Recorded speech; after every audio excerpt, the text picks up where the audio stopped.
profesional kami untuk memberikan alert atau membuka mata kita bersama bahwa praktek-praktek seperti ini dapat digunakan di kemudian hari untuk kemerdekaan pers.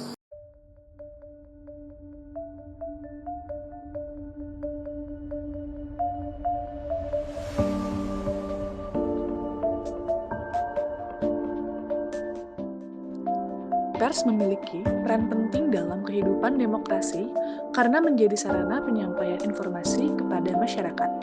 Melalui pers, masyarakat dapat mengetahui berbagai peristiwa, kebijakan pemerintah, serta isu sosial yang terjadi di sekitarnya.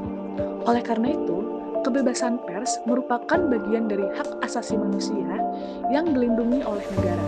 Di Indonesia, kegiatan pers diatur dalam Undang-Undang Nomor 40 Tahun 1999 tentang pers. Undang-undang ini menjadi dasar hukum yang mengatur kebebasan pers serta hak dan kewajiban insan pers. Menurut pasal 1 undang-undang tersebut, pers adalah lembaga sosial dan sarana komunikasi massa yang melakukan kegiatan jurnalistik seperti mencari, memperoleh, mengolah, dan menyampaikan informasi kepada masyarakat melalui berbagai media. Dengan demikian, hukum pers dapat diartikan sebagai aturan hukum yang mengatur kegiatan pers agar kebebasan pers tetap berjalan secara bertanggung jawab serta tidak merugikan kepentingan masyarakat.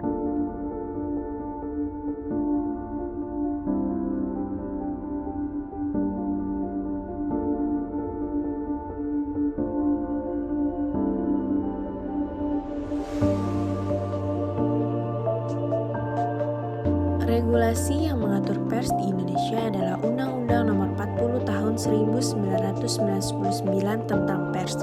Dalam undang-undang ini disebutkan bahwa pers adalah lembaga sosial dan wahana komunikasi massa yang melaksanakan kegiatan jurnalistik meliputi mencari, memperoleh, memiliki, menyimpan, mengolah, dan menyampaikan informasi baik dalam bentuk tulisan, suara, gambar, suara dan gambar, serta data dan grafik maupun dalam bentuk lainnya dengan menggunakan media cetak, media elektronik, dan segala jenis saluran yang tersedia secara umum.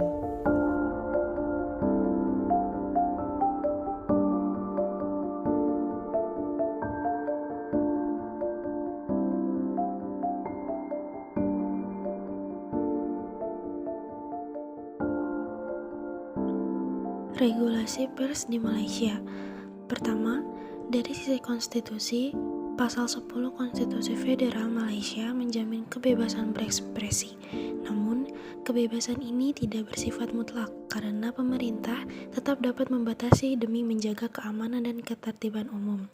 Yang kedua, terdapat beberapa undang-undang utama yang mengatur pers. Salah satunya adalah Printing Presses and Publication Act 1984 yang mewajibkan lisensi penerbitan dan memberikan kewenangan besar kepada pemerintah untuk mencabut atau melarang publikasi. Kemudian ada Sedian Act tahun 1948 yang melarang penyebaran informasi yang dianggap menghasut dengan ancaman pidana penjara dan denda. Selain itu ada Communication and Multimedia Act 1998 yang sering digunakan untuk mengatur konten digital serta Official Secret Act tahun 1972 yang membatasi akses terhadap informasi rahasia negara. Yang ketiga, ada pengawasan media dilakukan oleh Malaysian Communication and Multimedia Commission atau MCMC yang memiliki kewenangan mengatur dan bahkan memblokir media. Yang keempat, terdapat perkembangan terbaru yaitu pembentukan Malaysian Media Council yang bertujuan menciptakan regulasi mandiri namun masih menuai kritik karena dianggap sebelum penuhnya menjamin independensi media. Yang terakhir, dalam World Press Freedom Index 2024, Malaysia berada di peringkat 107 yang menunjukkan masih adanya tantangan dalam kebebasan pers.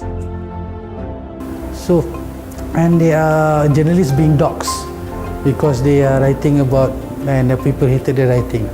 So, I think that's the freedom that we need now, and there are things that need to be allowed without even compromising the laws that we have. I mean, there are the laws that we still have Sedition Act, although it was before our time, and still being used for journalists. So I think that's very, very bad.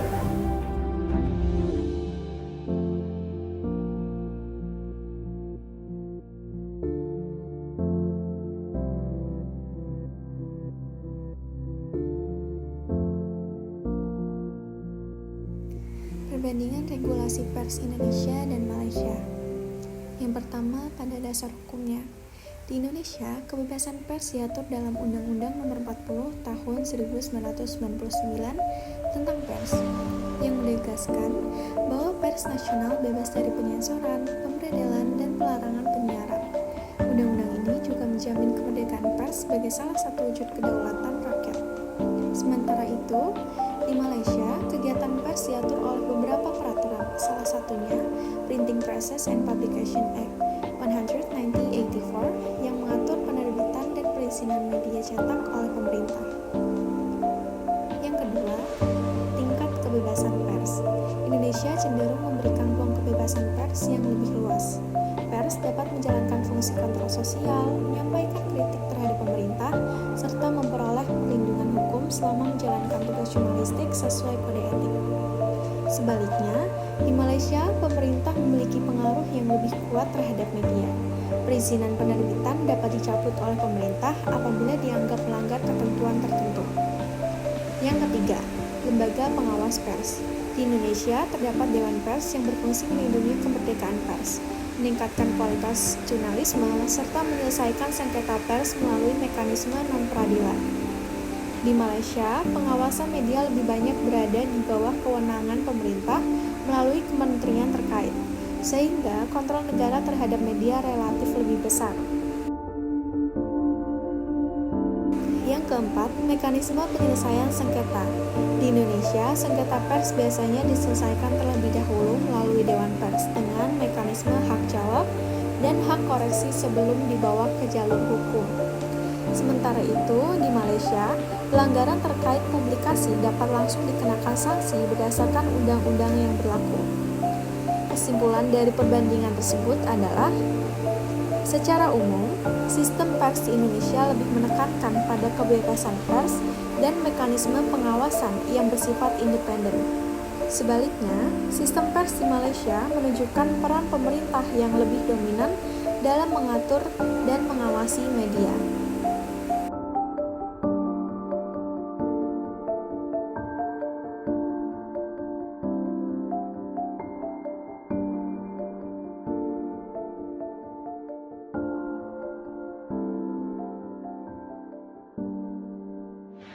Kebebasan pers Indonesia 2025 menghadapi berbagai tekanan.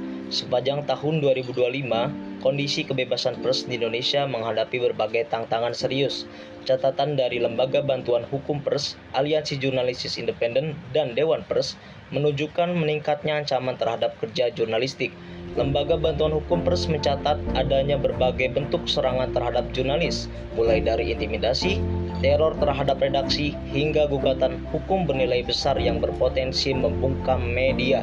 Sementara itu, Aliansi Jurnalis Independen melaporkan puluhan kasus kekerasan terhadap jurnalis sepanjang 2025, termasuk kekerasan fisik saat peliputan, intimidasi, dan serangan digital.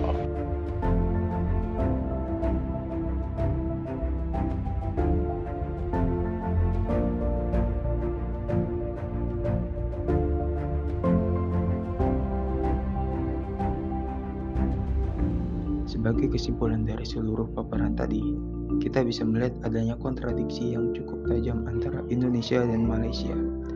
Kalau kita bedah lebih dalam mengenai fondasi hukumnya, Indonesia sebenarnya punya fondasi yang jauh lebih demokratis lewat Undang-Undang Nomor 40 Tahun 1999 yang menjamin kebebasan tanpa sensor. Sebaliknya, Malaysia justru masih dibayangi kontrol pemerintah yang sangat dominan melalui aturan ketatnya. Tapi menariknya, data di lapangan bicara lain. Berdasarkan Indeks Kebebasan Pers Dunia 2024, posisi Malaysia secara paradoks justru sedikit lebih unggul di peringkat 107, sementara Indonesia ada di posisi 111. Meski secara hukum kita bebas, nyatanya ancaman fisik, teror digital, sampai gugatan hukum masih sering menghantui ruang redaksi.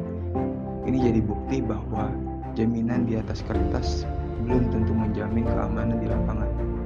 Pada akhirnya, kedua negara punya PR besar yang berbeda. Malaysia harus berjuang lepas dari kontrol penguasa, sedangkan Indonesia harus fokus pada penegakan hukum yang konkret demi melindungi jurnalis dari kekerasan dan membantu industri media bertahan di era disrupsi digital ini.